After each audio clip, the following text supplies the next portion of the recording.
6h30, 9h, la matinale.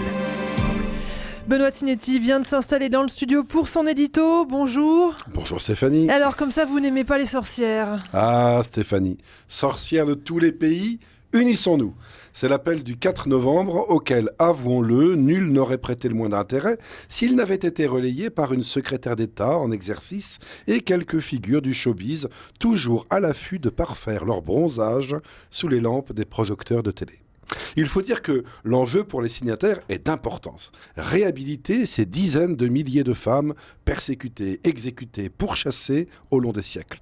Voilà, Stéphanie, un travail à la mesure de la vie politique actuelle. À côté de cette perspective enivrante, plus rien n'a d'importance. Au diable, c'est le cas de le dire, les chômeurs, les migrants, les petits, les sans-grades. Oui, concentrons-nous et convoquons le monde sur cet objectif ultime de la conscience française. Il faut réhabiliter les sorcières. Dans les heures qui suivent, une chroniqueuse, dont j'ai d'ailleurs oublié le nom, jugeait utile, depuis un plateau de télé, de reprocher à une mère célibataire de 2 enfants et au SMIC d'avoir mal travaillé à l'école et d'avoir fait l'erreur de divorcer, expliquant qu'à un moment donné, il faut que les gens assument les conséquences de leurs actes.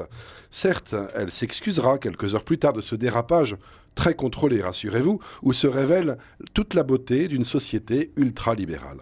Les sorcières et le néopaganisme qui reviennent au galop, la loi du plus fort élevée en modèle, dans une société qui, devant les flammes de Notre-Dame, se croyait encore issue de la foi chrétienne, de la sagesse grecque et du droit romain.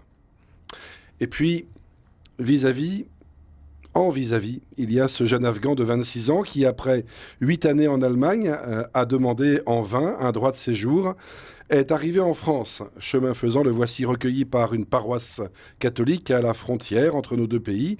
Il y est si bien reçu qu'il y demande le baptême. Et le comble, figurez-vous, c'est qu'il l'obtient. Dieu est décidément moins avare de donner ce qu'il a que nombre d'entre nous de partager ce qui nous est confié. Le voici donc baptisé en France et susceptible d'en être expulsé car l'Afghanistan est désormais considéré par nos fins limiers législateurs comme un pays sûr.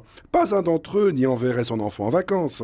Et d'ailleurs, le Quai d'Orsay continue de nous déconseiller d'y aller dépenser nos euros. Mais pour lui, pas de problème.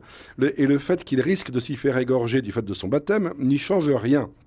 L'Afghanistan, bonnes gens, est un pays tranquille où tout homme peut vivre sa foi librement.